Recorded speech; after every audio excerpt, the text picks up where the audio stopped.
yote nikemee tabia mbaya ambayo watu wanaichukua AI, wanaenda kuleta michezo ya ajabu, wanachora mapicha si mazuri kwa ajili ya kufanya bullying kwa rais wetu Samia Suluhu Hassan. Kama mjumbe wa kamati ya ulinzi na usalama, ninakataa na ninakemea kitendo hiki kwa sababu hakikubaliki. Kama viongozi kwenye taifa hili, kwenye Biblia wapo, kwenye msahafu wapo, kwenye Qurani wapo, waheshimiwe. Aheshimiwe rais wetu wa Jamhuri ya Muungano wa Tanzania, sio kumfanyia bullying kwa sababu ni mwanamke, eti kwa sababu kawaje. No, ninakataa kitendo hiki kwa sababu si afya kwa taifa letu. Rais wetu yupo eti kwenye mitandao, mara kachorwa katuni hii, mara katuni hile. Nakemea, washindwe na walegee. Kwa kuwa sisi ni wanawake, hatuwezi haturuhusu tukio hili liendelee tena. Wasijenge mazoea, wakome. Wasijenge mazoea, kwa sababu wakijenga mazoea, Mheshimiwa Mwenyekiti, watazoea kidogo kidogo, baadaye tutaona wameingia chumbani, watoke. Ninasema hayo Mheshimiwa Mwenyekiti, asante sana kwa nafasi.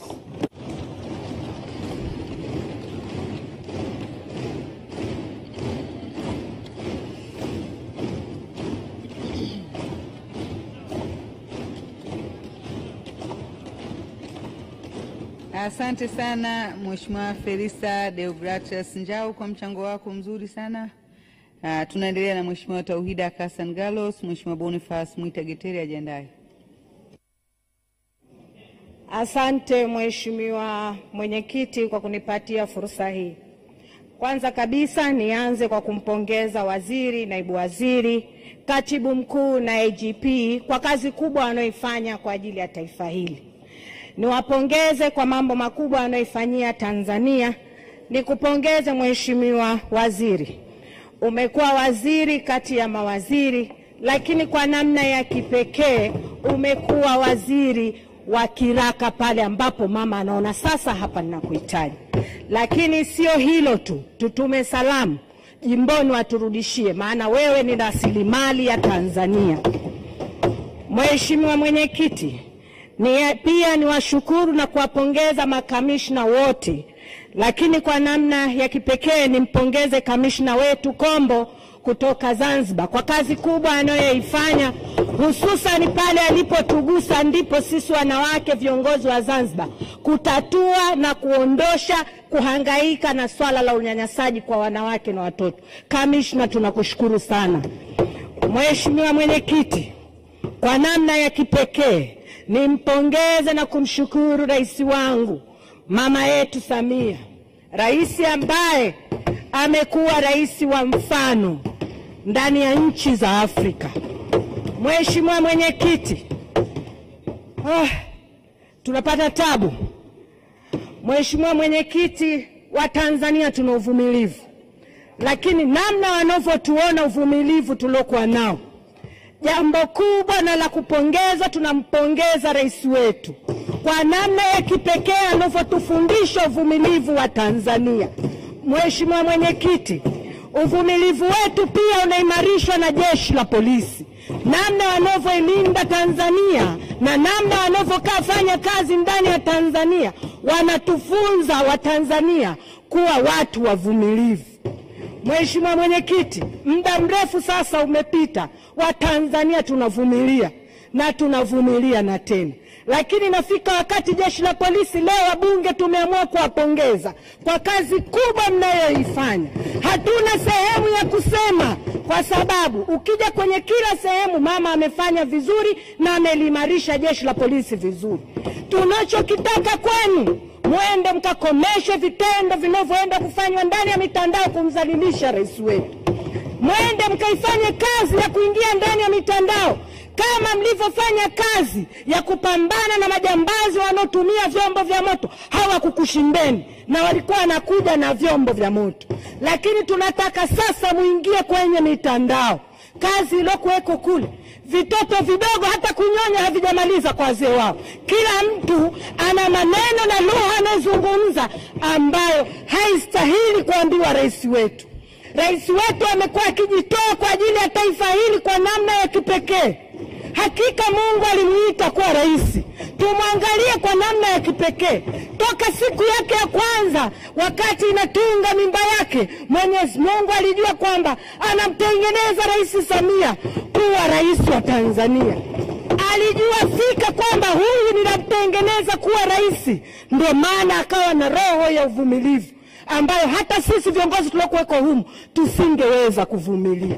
Alimtengeneza kuwa mwanamke jasiri. Kati ya vitu ambavyo tunajivunia pamoja na ujasiri wa mama yetu kuweza kuvumilia hali inayoendelea. Muda wote rais wetu anatuasa hala jirani. Tumevumilia majirani, lakini imefika wakati mama, tumeshindwa watoto wako kuvumilia. Tumeshindwa. Hatuwezi. Hakuna mtoto anaweza kusubutu kuvumilia kumwona mzazi wake anatukana. Hakuna mtoto anaweza kukaa kimya kumwona mzazi wake anatukana. Mama, umetufunza tukae kimya. Umesema mzigo huu kwenye hotuba zako unaweza kubeba, ila sisi watoto wako hatuwezi kubeba. Tumechoka. Mheshimiwa Mwenyekiti, tuambie vyombo vya ulinzi na usalama. Kuna kenge wa ndani alafu kuna kenge wa nje. Shughulikani na kenge wa ndani, malize na wa nje. Imekuwa kuna vitoto hata vidogo. Mtu akipata uhuru tunao Tanzania, tunafanya tunachokitaka, lakini sio kumgusa rais wetu kwa vile unavyotaka mwenyewe. Kama tunataka tuende kwenye debate za matusi, tutafungulia Doto Magari mmoja tu, atamalizana nao. Bila kuweka mtu mwingine, Doto Magari mmoja tu, Kenya nzima watamtambua. Mheshimiwa Mwenyekiti, tumekuwa na uvumilivu wa kutosha, lakini imefika wakati, Mheshimiwa Waziri, kazi za ulinzi wa nchi hii zipo vizuri. Kazi ya jeshi la polisi kulinda wananchi na raia na mali zao upo vizuri. Tunashindwa sasa kudhibiti mitandao. Hatuwezi kuona nchi yetu inatawaliwa na mitandao. Jeshi la polisi, angalieni kwa makini katika kitu kitocholeta dhuruba pamoja na mitandao. Mtandao sasa umekuwa unatumika vibaya ndani ya Tanzania. Tunavumilia, lakini tumechoka. Tunaomba mchukue hatua. Hatuwezi. Jeshi la polisi kila siku, mama yetu rais wetu anahangaika, niboreshe wapi, niboreshe mishahara, niboreshe posho zao, niboreshe hichi, niwapatie magari. Anahangaika kwa namna kipekee.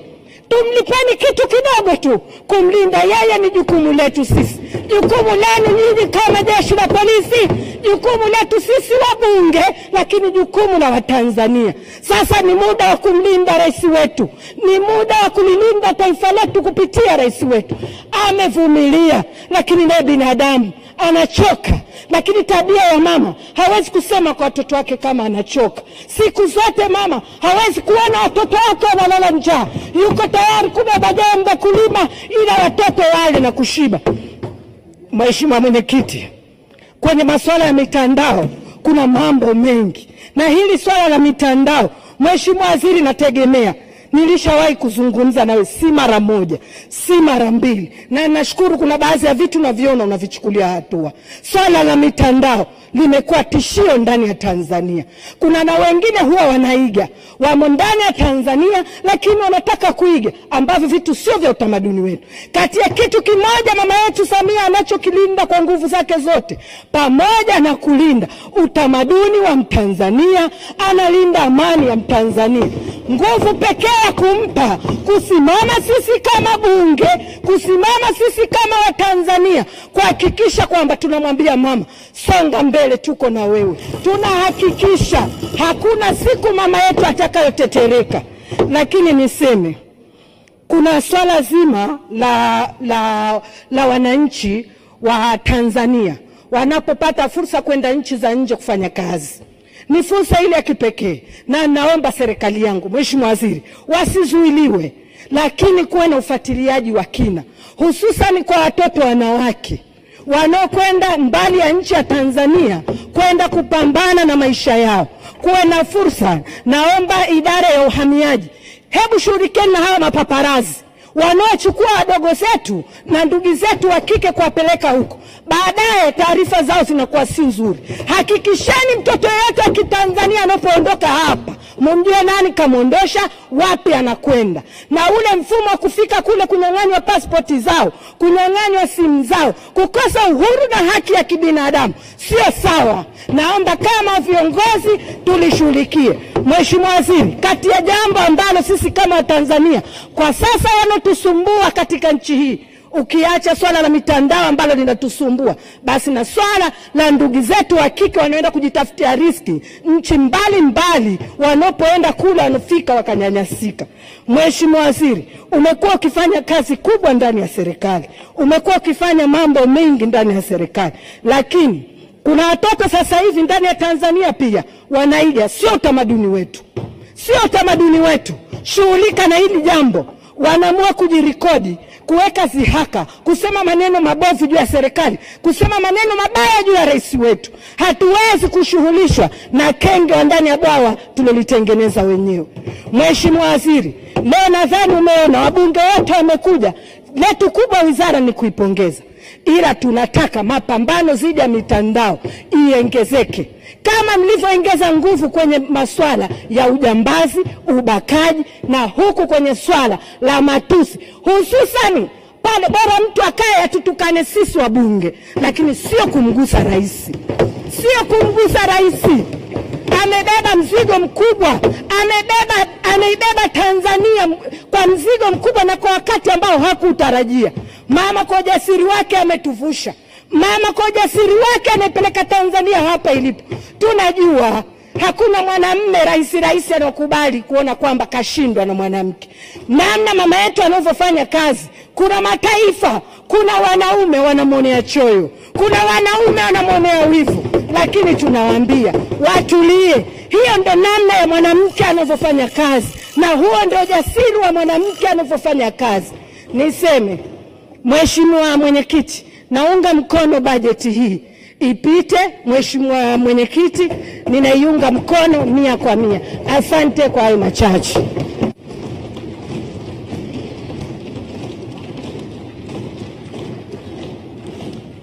Asante sana Mheshimiwa Tauhida Kassan Gallos kwa mchango wako mzuri. Mheshimiwa Bunge, kabla sijampa fursa mchangiaji anayefuata, naomba niwatangaze wageni ambao wapo.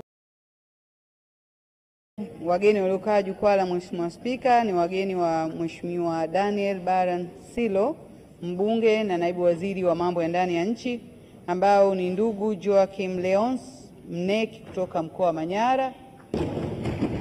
Karibu sana. Ndugu Shaban Mrisho, katibu wa CCM mkoa wa Manyara.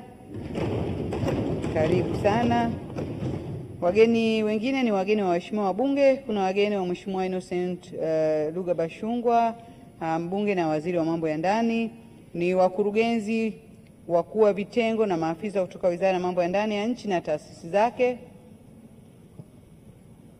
na wadau wa taasisi za fedha, Azania Bank, Benki ya Watu wa Zanzibar, NBC, CRDB na NMB, wale pale.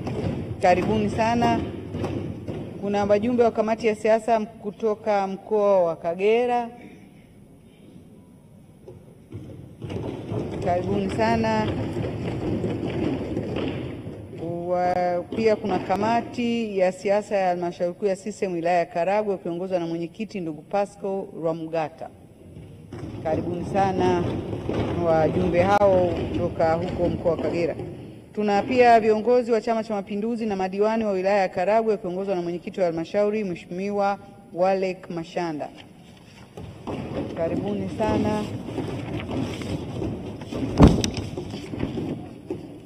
Pia tuna manaibu kamishna kutoka vyombo vya usalama vilivyopo Wizara ya Mambo ya Ndani ya nchi, Jeshi la Polisi, Jeshi la Magereza, Jeshi la Zimamoto na Uokoaji na Idara ya Uhamiaji. Naona bado hawajaingia. Lakini pia tuna wanahabari na wafanyakazi wa ofisi ya mbunge wakiongozwa na ndugu Ivo Ndisanyi. Karibuni sana. Wageni wengine wa Mheshimiwa Silo, naibu waziri wa mambo ya ndani, ni wajumbe wa Baraza la Usalama Barabarani Taifa. Karibuni sana. Wengine ni wajumbe wa kamati ya siasa kutoka mkoa wa Manyara. Karibuni sana.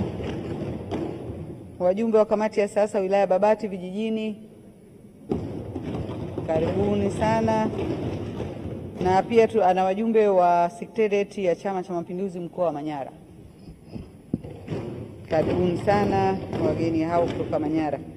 Pia tuna wageni 53 wa Mheshimiwa Muharami Shabani Mkenge, mbunge, ambao ni viongozi wa Chama cha Mapinduzi wa kata kutoka jimbo la Bagamoyo mkoa wa Pwani.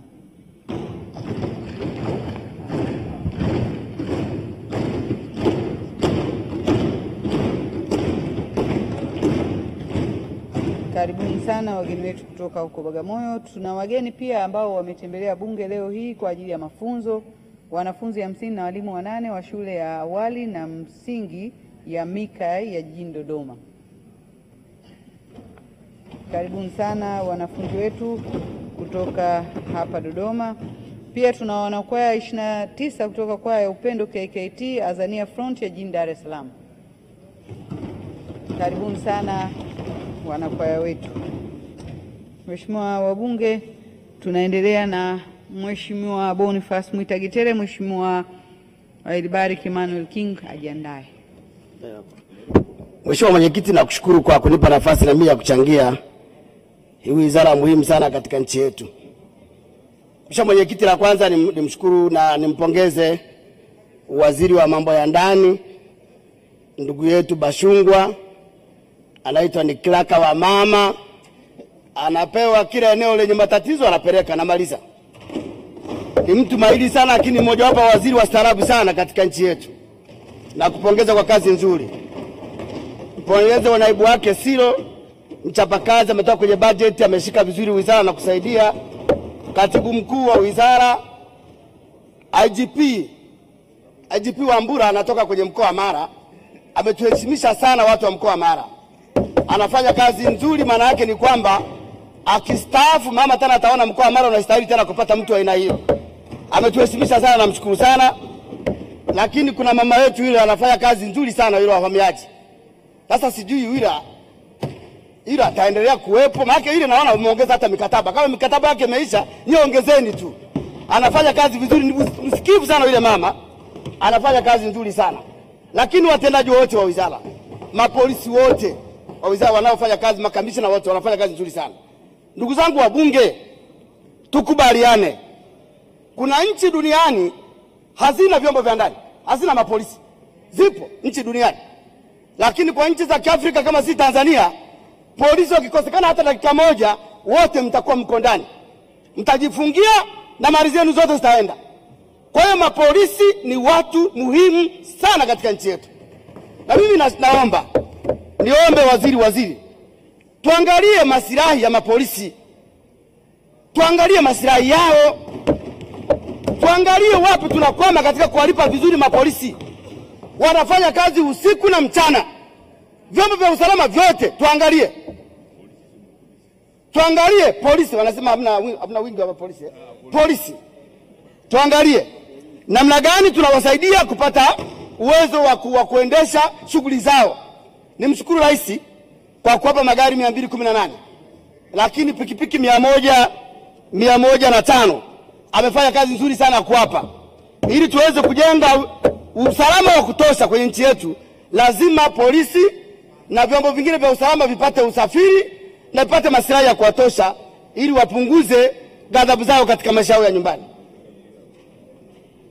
Mheshimiwa Mwenyekiti, Tanzania ni nchi huru.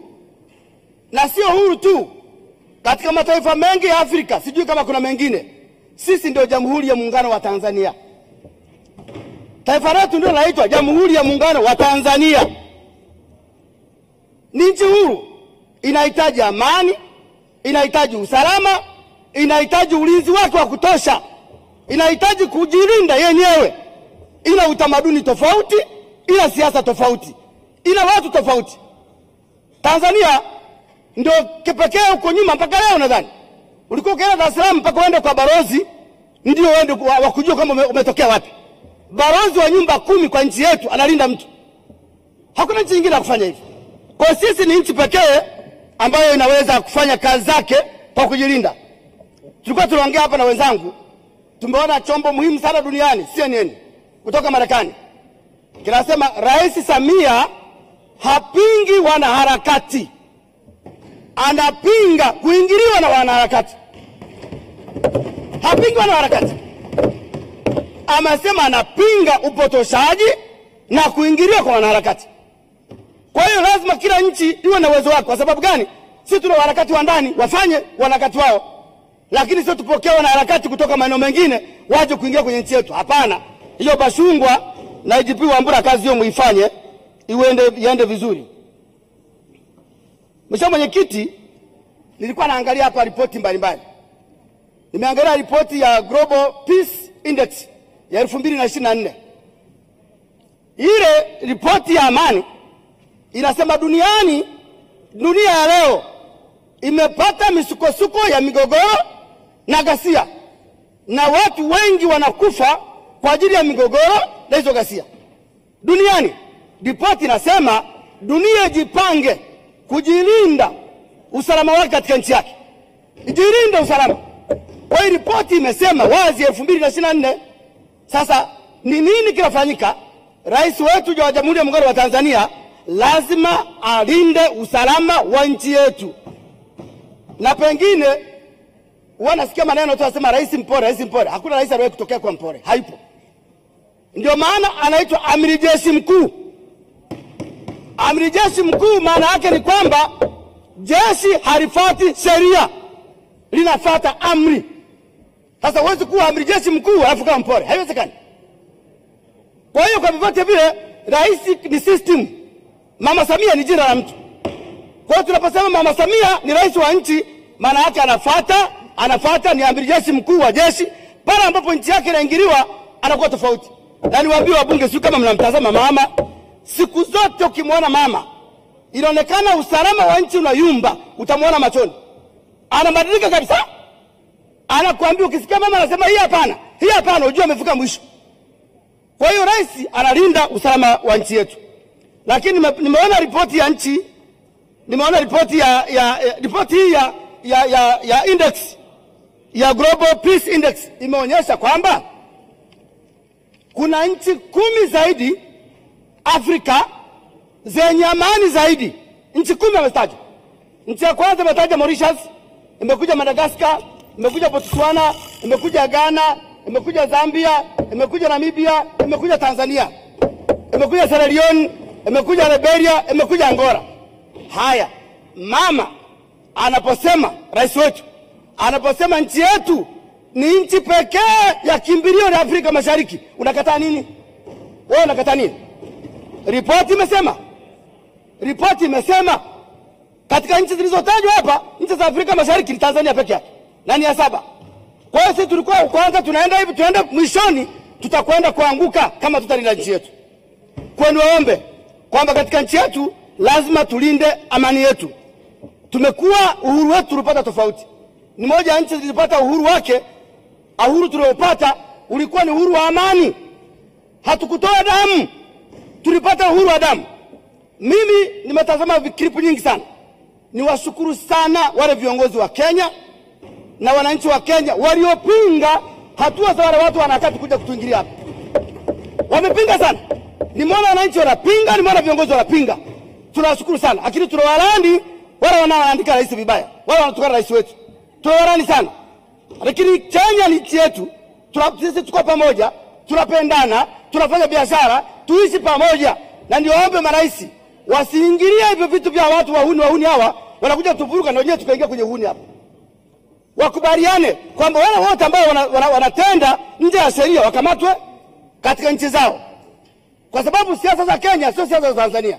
Kwa hiyo niombe, niwashukuru sana wale watu wa Kenya wanaokataa mambo hayo, wanaopinga uhalimu waliofanya wanaharakati waliokuepo ili tuendelee na nchi yetu. Mheshimiwa Mwenyekiti, nimezungumza hayo kwa sababu nchi yetu inahitaji amani. Tunahitaji amani sana sana sana sana. Hakuna mtu anaweza kupinga, hakuna mtu anaweza kusema kwamba tunaweza kuendelea. Wameonyesha kwanza shirika la fedha duniani limeonyesha mpaka sasa nchi yetu pato la taifa ni bilioni 85.6. Limeonyesha, linasema kwamba kama Tanzania itaenda na amani yake hivyo hapo ilivyo, ikifika 2028 nchi yetu itakuwa na pato la kitaifa ambalo litakuwepo bilioni 136.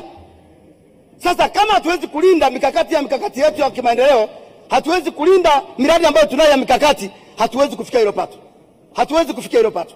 Kwa hiyo tunaomba amani yetu iendelee kulindwa. Viongozi wetu wa polisi, viongozi wetu wa kijeshi na watu wote kwa Tanzania tuendelee kulinda amani ya nchi yetu.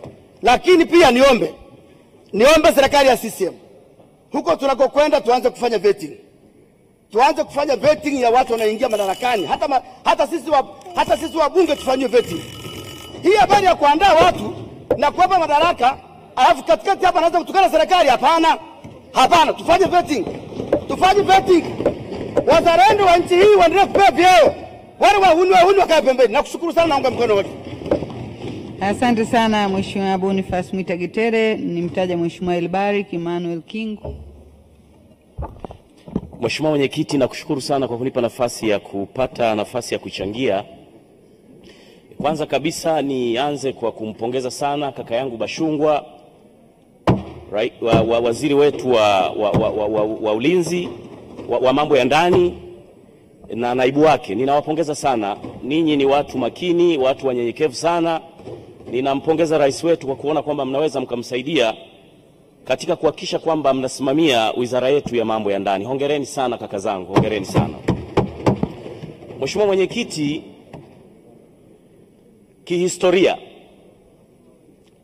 kihistoria kwa upande wa Afrika ya Mashariki na dunia, Jamhuri ya Muungano wa Tanzania is a sovereign state. Hii ni nchi huru, na ninakwenda mbali. Taifa letu ndilo taifa lenye historia Afrika. Narudia, taifa hili ndilo taifa lenye historia Afrika ya kuwafanya mataifa ya Afrika wawe wamoja. Taifa hili liliwafanya Msumbiji wakawa wamoja.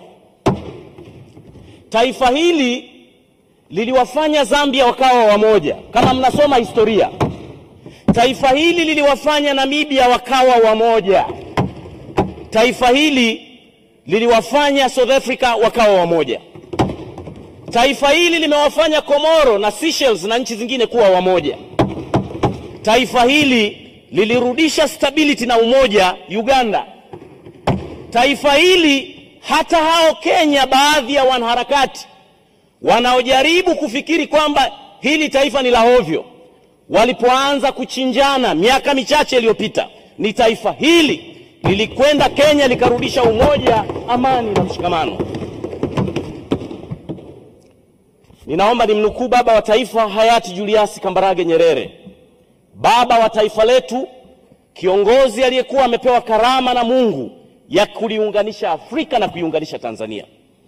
Ninajua nitakufa, sitapona ugonjwa huu, na waacha Watanzania wangu, naondoka nikiwa nimewaachia taifa moja lenye umoja na amani. Wosia wangu kwao, waipende nchi yao kama wanavyowapenda mama zao. Wajue hakuna nchi nyingine zaidi ya Tanzania.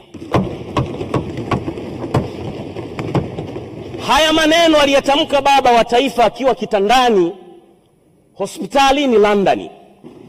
Baba wa taifa alijua, kwa sababu alikuwa rais wa nchi hii, aliona viashiria vyote ambavyo vilikuwa vinanyemelea kuligawa taifa Tanzania. Na rais wetu wa wakati huo Mwalimu Nyerere, akiwa amestaafu kitandani, karibu mauti inataka kumfika, Roho wa Mungu alimshukia akiwa kitandani, akasema, nitoe maneno gani ya kuhakikisha stability, umoja, ushikamano wa taifa langu utakuwa salama kwa miaka 100 ijayo. Akasema, ninawaasa wa Tanzania walipende taifa lao kama wanavyompenda mama yao. Mheshimiwa Mwenyekiti, nataka nikuambie, tumebahatika kupata rais mama katika taifa letu. Tumebahatika kupata rais mwanamama katika taifa letu. Sisi wa Tanzania hatujafundishwa kebehi. Sisi watoto wa Mwalimu Nyerere hatujafundishwa kuwachukia majirani, na ndiyo maana waliponyanyaswa, walipobaguliwa, tulikwenda kuwapigania, tukatoa damu za Watanzania, tukamwaga damu za watu wetu. Majeshi yetu na vyombo vya ulinzi na usalama vikaenda kujitoa muhanga kuleta stability ya mataifa ya Afrika, mfano ambao hauwezi kuigwa na taifa lolote lililopo. Taifa hili, Mheshimiwa Mwenyekiti, ndio taifa liliamua kusacrifice maendeleo ya watu wake. Watoto wetu wakakosa elimu bora, vizazi vyetu vikakosa usafiri bora, tukasacrifice kuliunganisha bara la Afrika. Tunaomba tuwakumbushe majirani zetu wa Kenya na mataifa mengine, na hili tunazungumza kutoka kwenye bunge, chombo kilicho huru cha kikatiba. Tunawaonya sana wanaharakati wanaofikiri ya kwamba taifa hili ni choo, kila mtu anaweza kwenda kujisaidia na kutoka. Nataka niwaambie kwa viongozi walioko madarakani na sisi vijana ambao tutakuja kukabidhiwa taifa hili, hakuna kiumbe chochote kitaweza kuligawa taifa hili. Hili ni onyo kutoka kwa Watanzania. Mheshimiwa Mwenyekiti, nataka nikwambie sisi wa Tanzania tunampenda Rais Ruto wa Kenya. Sisi wa Tanzania tunampenda Rais Yoweri Museveni wa Uganda. Sisi wa Tanzania tunampenda Paulo Kagame wa Rwanda. Sisi wa Tanzania tunampenda rais wa Burundi, tunampenda rais wa Kongo na mataifa yote ya Sudani na Somalia. Sisi wa Tanzania hatuna chokochoko, ila ninawaonya majirani zetu, they should never dare again. Wasije tena. Ninatoa onyo kwa niaba ya wabunge wenzangu, ninatoa onyo kwa vibaraka wanaokubali kutumika kwenye mataifa yao. Tanzania sio mahali salama kwao. Taifa hili linaye kiongozi, rais mwanamama jasiri, shupavu, mzalendo, amefanya mambo makubwa kwa taifa hili, na sisi kama chombo kinachowakilisha wananchi kwenye bunge hili tutalinda taifa letu, tutalinda nchi yetu kwa wivu mkubwa, kwa gharama kubwa, na Mungu tusaidie, tutakwenda kushinda kila majaribio yanayotaka kuligawa taifa hili kwa misingi ya ukabila, kwa misingi ya dini, kwa maslahi ya watu wachache wanaowatumikia. Namaliza Mheshimiwa Mwenyekiti, nataka nitoe pongezi kwa jeshi letu la polisi Tanzania na vyombo vyote vya ulinzi na usalama. Nataka niwaambieni, yalipokuja majaribio ya kuligawa taifa letu vipande, Rufiji na mikoa mingine, jeshi hili ambao wanalisonga vidole lilisimama na kurudisha amani na utulivu wa taifa letu. Nataka niwaambie, yalipokuja majaribio ya kigaidi kwenye mikoa ya kusini na sehemu zingine, sisi tunalala. Majemadari hawa usiku na mchana wanagharimu hata familia zao, wanalinda amani ya taifa hili, wako tayari kupoteza maisha kulinda umoja na mshikamano wa taifa letu.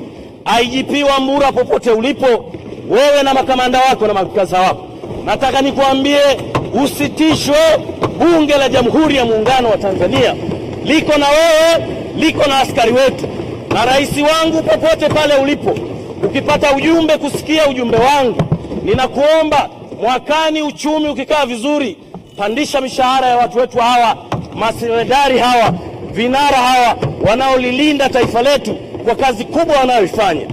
Mwisho kabisa, lakini si kwa umuhimu, Mheshimiwa Mwenyekiti, nataka niwaasi Watanzania wote wanaolipenda taifa lao. Nyakati hizi, waziri amesema, vita vya kimaslahi ya kitaifa, vita vya kikanda, geopolitical politics za duniani, sio lazima taifa likuvamie na vifaru. Chokochoko zinazopenyezwa kwenye taifa letu, vyombo vyetu vya ulinzi na usalama. Kudumu ya Bunge ya Mambo ya Nje, Ulinzi na Usalama kwa taarifa hiyo ya kamati. Sasa tunaanza na uchangiaji wetu. Tutaanza na Mheshimiwa Joseph Kasheku Musukuma. Mheshimiwa Jessica Jonathan Msambatavangu ajiandae. Nakushukuru sana Mheshimiwa Mwenyekiti kwa kunipa nafasi niwe mchangiaji wa kwanza katika Wizara ya Mambo ya Ndani. Nianze kwa kumpongeza na kumshukuru sana Mheshimiwa Rais kwa jinsi anavyoendeleza kuweka amani na utulivu kwenye nchi yetu. Mimi kama mbunge Msukuma pamoja na wananchi wangu tunaungana na Mheshimiwa Rais kwenye kauli aliyoitoa kuhusiana na usalama wa nchi yetu. Tunampongeza sana, na sisi wananchi wake tunasema aendelee kusonga mbele katika kuhakikisha analinda usalama wa nchi yetu. Mheshimiwa Mwenyekiti, taifa hili ni taifa huru na hatuingiliani kwenye East Africa kuhusu masuala ya kisiasa. Kila nchi ina mambo yake. Tumeona swala lililotokea juzi la wanaharakati na yaliyowapata, lakini tumeona jinsi vyombo vyetu vinavyotukanwa, lakini pia tumeona rais wetu anavyotukanwa na majirani zetu. Mheshimiwa Mwenyekiti, sisi kama wabunge wa bunge hili tutakuwa wa mwisho kukubali kuona rais wetu anatukanwa halafu tukakaa kimya. Mheshimiwa Mwenyekiti, na niwaombe wanasiasa wenzangu wa Tanzania. Tanzania tumepatwa matatizo mengi sana ya majaribio ya kupoteza amani yetu. Tumepatwa na tatizo la Rufiji. Vyombo vyetu vilifanya kazi kubwa sana, na sisi kama wabunge, mimi nilikuwa mbunge, tulifika mpaka mahala ya kuahirisha shughuli za bunge ili tujadili usalama wa watu wa Rufiji. Tumepata tatizo la kusini Msumbiji. Majaribio yale tulilalamika sana. Tukapata tatizo la Panyarodi, nadhani kwenye bunge hili tukalalamika sana. Vyombo vyetu vya ulinzi na usalama vilifanya kazi kwa utulivu na amani ikarudi na taarifa ikawepo. Kwa hiyo niwaombe ndugu zangu wanasiasa, wabunge, sisi tumekuja humu kwa ajili ya kuwawakilisha wananchi, na sisi ndo tumepewa dhamana ya kuwasemea wananchi wetu. Hakuna mbunge hata mmoja anayetaka kuona jimboni kwake kunanuka. Hakuna mbunge hata mmoja anayeona vyombo vyetu vya ulinzi na usalama havifanyi kazi. Niwaombe wanasiasa wenzangu, tusiingie disiko la Kimasai ambalo hatujui kulicheza. Na hawa wenzetu wamekuja kutoka Kenya, tuwaombe, na wao wanaangalia bunge hili. Sisi Tanzania hatuna cha kujifunza Kenya. Hatuna hata kimoja cha kujifunza. Tunawazidi siasa, tunawazidi akili, tunawazidi kila kitu. Na wala swala la Kiingereza sisi sio kipaumbele. Tuna maisha yetu. Kwa hiyo niwaombe sana vyombo vya ulinzi na usalama, msikubali kuruhusu watu hao waje watuharibie nchi yetu. Niwaombe sana. Huyo sijui Mwangwa, sijui Mwangi na Mazakarua ndo vinara wa Gen Z kule. Wameharibu nchi yao, wamewekwa na ndani. Wametoka kule wamekuja tena Tanzania. Tunawaomba Wakenya, hatuna ugomvi na Wakenya wa kawaida. Tuna ugomvi na wanaharakati. Na sisi tuko tayari kupambana nao majukwaani. Niwaombe sana Wakenya, tunafanya nao biashara, tunafanya mambo mengi ya kiuchumi. Marais yetu wanaheshimiana, waje Tanzania kuja kujifunza, waje Tanzania kuja kutalii, lakini niwaombe wasije kutujaribu. Na mimi kama mbunge niwaombe vyombo vyetu vya ulinzi na usalama, najua mnapitia wakati mgumu. Saa nyingine na sisi tunawasema, lakini zibeni masikio. Nadhani jeshini huwa hamfundishi siasa, fanyeni kazi yenu. Kama mtu anatuchokoza, sisi tunahitaji kuendelea kuniga tai, hatutaki kinuke. Hatuhitaji swala la kunuka kwenye nchi yetu. Niwaombe sana, nikuombe sana Mheshimiwa Waziri, pamoja na viongozi wetu, vyombo vyetu vya ulinzi na usalama, sisi tunaviamini kwa 100%.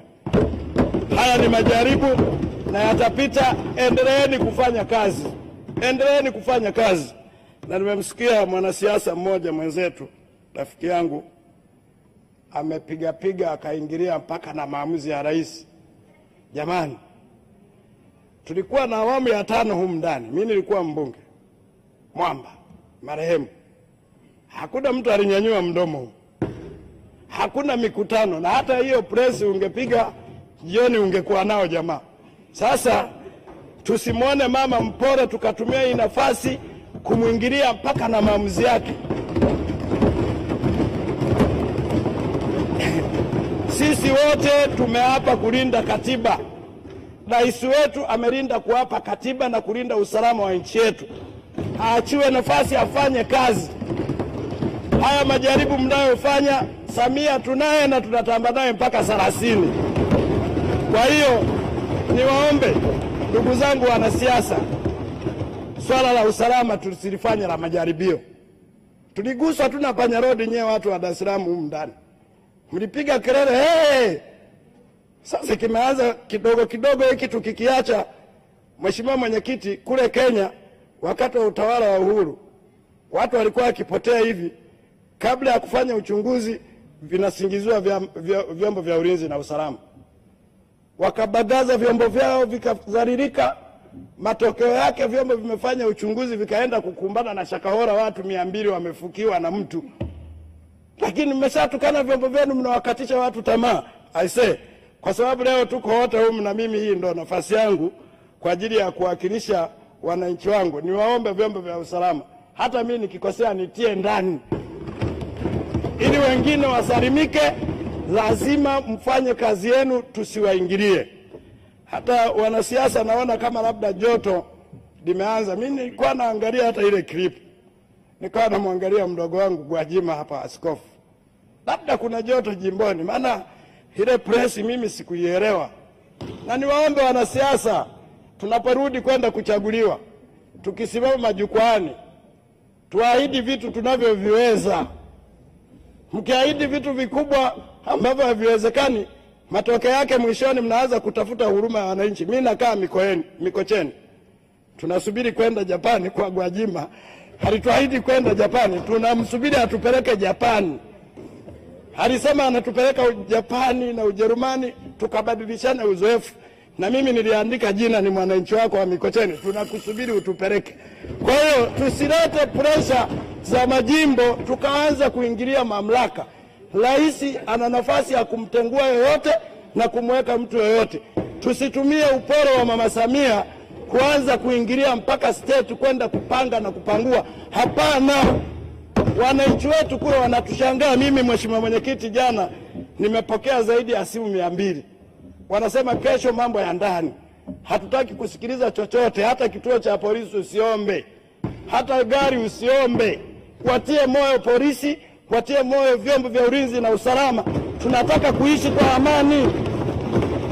Hivi niwaulize, tukianza kuwadogosha askari wetu. Tumefanya kazi kubwa. Tumejenga bwawa la Mwalimu Nyerere. Tumejenga daraja la Busisi. Tumejenga mwendo kasi. Kama hamna amani, asi yote yataharibika. Tuna haja gani? Nchi yetu tunaitengeneza, kuna watu wanakesha hawalali kwa ajili yetu. Sisi tunapiga tai, tunabadilisha simu, kuna watu wanashinda na mabunduki huko kufikiria sisi tunaamkaje. Wakati sisi tunasinzia na wake zetu, watu wengine wanakesha kuona humu ndani watu walale waamke kesho waende kazini. Niwaombe sana wabunge wenzangu wa bunge hili, tuatie moyo vyombo vyetu vya ulinzi na usalama. Najua unapitia vitu vingi. Hata mimi mwenyewe mbunge Msukuma sipendi mtu apotee. Lakini siwezi kutoa hukumu nani amewapoteza. Vyombo vyetu kwa weledi mlio nao, fanyeni kazi. Halafu toeni taarifa. Haiwezekani kila kitu unashtakiwa kinalalamikiwa leo, kesho unatoa majibu. Hao watu wanaofanya matukio na wao wamejipanga. Sasa kwa sababu vyombo vyetu tunaviamini, kama mlifanya vizuri Rufiji, mkafanya vizuri Msumbiji, hili nalo litapita. Tunawaomba ongezeni weledi, lakini sisi kama wabunge hili tunaungana mkono sana na vyombo vyetu vya ulinzi na usalama.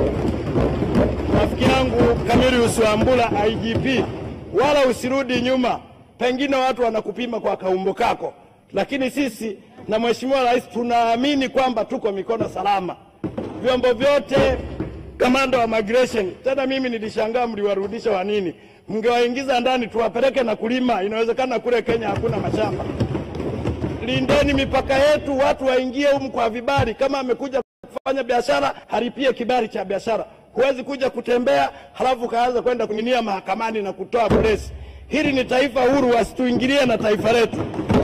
Hata sisi tunayo midomo na wao wanafanya kampeni, wanafanya mikutano, na sisi tunao wabunge wa Kenya wengi tu marafiki zetu. Tunashirikiana kwa mawazo kwenye simu, lakini hatujawahi kwenda kupanda majukwani kudogesha serikali yao.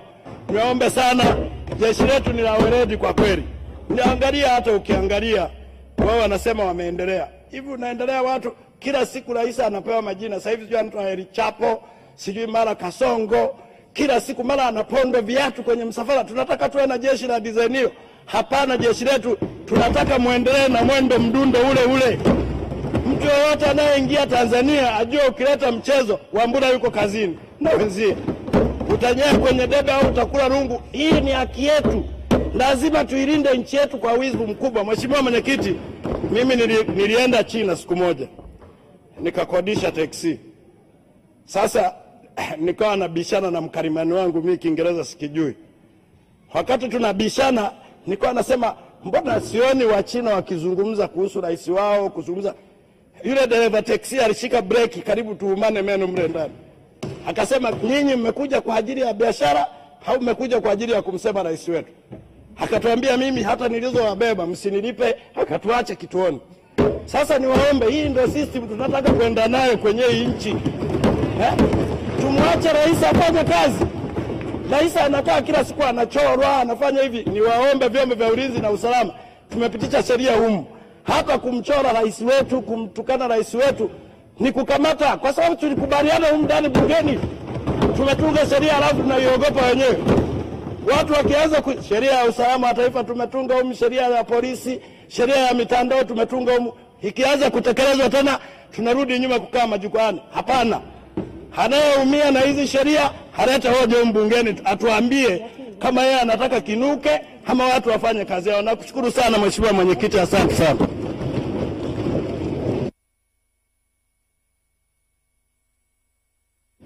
Asante sana Mheshimiwa Joseph Kasheku Musukuma kwa mchango huo ambao ninaamini kabisa una mantiki pana kwa maslahi ya amani ya taifa letu. Tunaendelea na Mheshimiwa Jessica Johnson Msambatavangu. Mheshimiwa Kasalali Manuel Mageni ajiandae. Asante Mheshimiwa Mwenyekiti, nashukuru kwa kunipa nafasi na mimi niweze kuchangia katika wizara yetu hii pendwa ya mambo ya ndani, ambayo ndio muhimili kwa kweli wa mambo yetu yote, kwa sababu bila amani, bila usalama hakuna jambo lolote ambalo linaweza likafanyika.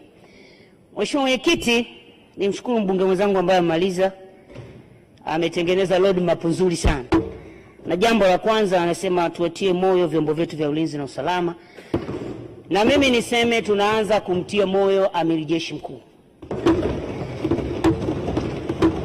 Mheshimiwa Mwenyekiti, kwa mujibu wa katiba yetu ya Tanzania, mwanajeshi ni askari yoyote aliyoajiriwa kwa muda maalumu au wa kudumu katika vyombo vyetu vya Jeshi la Ulinzi, Jeshi la Magereza, Jeshi la Polisi, Jeshi la Kujenga Taifa. Kwa hiyo hawa wote ni vyombo vyetu vya ulinzi na usalama. Kwa hiyo Amiri Jeshi Mkuu ni Rais wa Jamhuri ya Muungano wa Tanzania. Mheshimiwa Mwenyekiti, tuna kila sababu ya kuanza kumtia moyo na yeye. Na kabla sijaenda mbali sana, niwashukuru sana kwanza askari wetu, polisi wetu, wanafanya kazi kubwa tunafahamu. Na siku moja hapa niliwaambia Watanzania, ukimwona askari bwana yupo anasikia kiu nini, wewe mpe tu hela ya maji, kazi iendelee. Kwa sababu kwa kweli wanajitoa kwa kiasi kikubwa kwa ajili yetu. Na siku moja nilikuwa naangalia clip moja ya wenzetu jirani zetu ambao mheshimiwa amesema hapa, gari yao ya polisi ilikuwa imepinduka. Wale wakawa wamekusanyika pale wenyewe, wale wanaosema wao ni wajanja wana akili kubwa, wanasema hawa tusiwatoe kwa sababu wao wanatufuatilia usiku. Hao wenzetu nchi nyingine jirani yetu. Sasa kwa sababu jirani huwezi kuchagua, basi na sisi tunamshukuru Mungu kwa kutupa majirani hao, tutaendana nao na tutajipanga kupambana na tutajipanga kushirikiana nao. Pale watakapotaka ushirikiano wa amani, tuko tayari kushirikiana nao, lakini pia hatutawaruhusu majirani zetu kuvuruga amani ya taifa letu. Sisi askari wetu tunaishi nao vizuri. Tunajua zipo changamoto ndogo ndogo. Ndugu zangu wa Tanzania, nichukue fursa hii kuambia, changamoto tulizonazo bado hazijafikia hatua ya sisi kutoheshimiana wala kufika mahali kuhatarisha amani na usalama wa taifa letu. Sisi bado nchi yetu ni kisiwa cha amani. Hapa tumezungukwa, hata hao wanaotutukana wakipata matatizo wanategemea wakimbilie Tanzania. Kila upande wa taifa letu umezungukwa na taifa ambalo wanatuona sisi ni kisiwa cha amani. Na tumekuwa tukitoa msaada. Vijana wetu hawa askari wamekwenda katika kila nchi kulinda amani na utulivu wa mataifa haya. Tunawasaidia majirani zetu kwa amani. Tunawasaidia kwa jasho la damu. Tunawasaidia kwa damu za watoto wetu, askari wetu. Wanakufa kwenye mataifa mengine kwa sababu ya kulinda amani. Na hii ni kwa sababu tulijengewa misingi tangu Mwalimu Nyerere. Alitutuma kupambana kuokoa nchi za kusini kwa bara kwa jangwa la Sahara. Tulifanya kazi hiyo. Na hii ndio wa Tanzania. Ndugu zangu, hatuwezi kuondoka. Nimeona mmoja anashangaa anasema, Gen Z wa Kenya wamejitolea, lakini anachora kwamba Gen Z wa Tanzania wamelala. Tunataka tuambie vijana wetu wamejengwa katika misingi ya baba zao. Like father, like son. Tumewafundisha vijana wetu uzalendo, ujasiri, uhodari, na tumewafundisha pia kutafuta fedha, si kwa kutukana watu, kuuza maneno kwenye mitandao. Vijana wetu hawataungana na mambo ya kipumbavu, kwa sababu lazima tukubaliane kwamba amani, Biblia inasema katika Isaya 32 mstari wa 17, amani ni zao la haki. Haki tuliyoijenga kwenye taifa hili ndio inayozalisha amani. Na amani hiyo inaleta matunda ya utulivu na matumaini. Watoto wetu wana utulivu, wana matumaini kwa sababu wamejengwa katika misingi ya amani na haki. Wasitake kutuaminisha kwamba sisi kwetu hakuna haki. Sisi kwetu haki ipo. Hizi changamoto nyingine ni ndogo ndogo ambazo zipo katika taifa na hata kwenye familia zipo. Baba na mama mnaweza mkagongana, ni changamoto zipo. Rais wa Jamhuri ya Muungano wa Tanzania amesema kama kuna changamoto sema ili tusaidiane, na amekuwa ni rais msikivu. Tuliposema amechukua hatua, amefanyia kazi. Sasa ndugu zangu, tunawaomba sana ndugu zetu. Nyinyi Kenya ni majirani zetu. Tunawaheshimu, tunafanya na nyie kazi. Tunaomba sana, lakini nimewaza sana usiku nikasema kwani hawa wana shida gani? Mmoja ameuliza, akasema hivi, nyinyi wa Tanzania sisi tunapiga kelele, tunasema, tunawatukana, mpo kimya, mna mpango gani? Mnataka kuturoga? Nikagundua lipo tatizo kubwa sana la afya ya akili katika taifa hili. Ni washauri bure. Ni washauri bure, sio dhambi. Sisi wenzenu CAG wetu, yule Auditor General, wenyewe mna Auditor General wenu wa Kenya, amefanya uchambuzi wa swala la afya ya akili nchini. Na tunatengeneza mekanizimu ya kusaidiana. Kwa hiyo wakati mwingine unapomkuta mama mtu mzima, msomi aliyesoma sheria, anaondoka kwake, anapanda na nauli, bahati mbaya ukimwangalia uso wake hauna matumaini. Ukimwangalia uso ule, sijui ni mkologo umedunda, sijui ni alisahau kupaka poda, anakuja kutuchonganisha. Ile sio hali ya kawaida. Na walichokifanya askari wetu ni kumdhibiti, kwa sababu kishaona mtu akili yake haifanyi kazi vizuri, unamsaidia kumdhibiti. Na kazi ya jeshi letu la polisi ni kubaini na kudhibiti, wakati ndio kazi yao nyingine. Na wakati mwingine jeshi la polisi, nashukuru Mheshimiwa Waziri umesoma katika ukurasa wa 23, moja ya mambo mlofanya pamoja na operation na vitu vingine, mmetanzua uhalifu. Hiyo ndo namna ya kutanzua uhalifu. Sisi wa Tanzania tuna moyo na nyie, mtu asiwabagaze.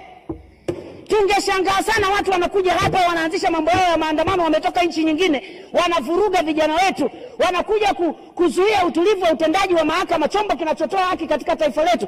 Halafu nyie mpo. tungeshangaa sana. Hatujashangaa, tunawatia moyo, tuko pamoja na nyie. Na sisi tunasema hivi, uzio, wigo wa ulinzi wa taifa letu haujajengwa kama ule ukuta wa China Great Wall. Haujajengwa kama ukuta wa Babeli. Uzio wa ulinzi wa taifa letu umejengwa kwa mioyo ya uzalendo wa vijana wetu. Umejengwa kwa maji ya damu ya vijana wetu. Hawatakuwa tayari. Na tunaomba tuambie, jamani, hiyo ni trailer. Nimeona mwingine anasema jamani, nasikia hao polisi askari wanapiga. Hiyo ni trailer. Tena nyie mmekutana na polisi ambao hawa sisi tunashinda nao kila siku. Yaani ambao wamezoea kidogo mambo ya uraia. Tuna wengine wanafanana na miti na udongo. Tukiwatoa hao, shughuli yake mtaiona. Hatuyataki hayo, hatutaki tufike huko. Hatutaki tufike huko. Tunaomba tuheshimiane, ndugu zetu Kenya. Mheshimiwa Rais wetu, Your Excellency Honorable Ruto, tunakuheshimu sana. Do something. Demokrasia, that is not democracy in Kenya.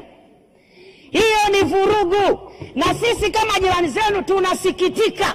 Kwa nini taifa linayumba kiasi hicho? Na nyie mpo. Nyinyi askari wenu na nyie mmewazoea. Tuliwaona kwenye maandamano. Muandamanaji analeta vurugu, anakunywa maji, anampatia na askari naye anakunywa. This is Tanzania, hicho kitu hakipo. Na hili jeshi la polisi hatujaliunda sisi, liliundwa tangu mwaka 1919 na mkoloni. Ilijulikana tu kuna watu watafanya vituko, lazima wasiwekwe ndani. Siku moja nilikuwa nafanya ziara Iringa, waliniuliza, Mheshimiwa mbunge, yani kile kituo cha Ipogoro tukikamatwa hali yake ni mbaya, tunapigwa sijui tunafanya nini. Kaambia polisi sio lazima uende, na bahati mbaya sana wale polisi sisi tumewapa virungu, tumewapa bunduki, tumewapa maji washawasha. Sasa ukienda pale unategemea utapata nini? Ukitaka kupetiwa mwanangu, nenda hospitali, wale ndio wamesomea jinsi ya kupetipeti.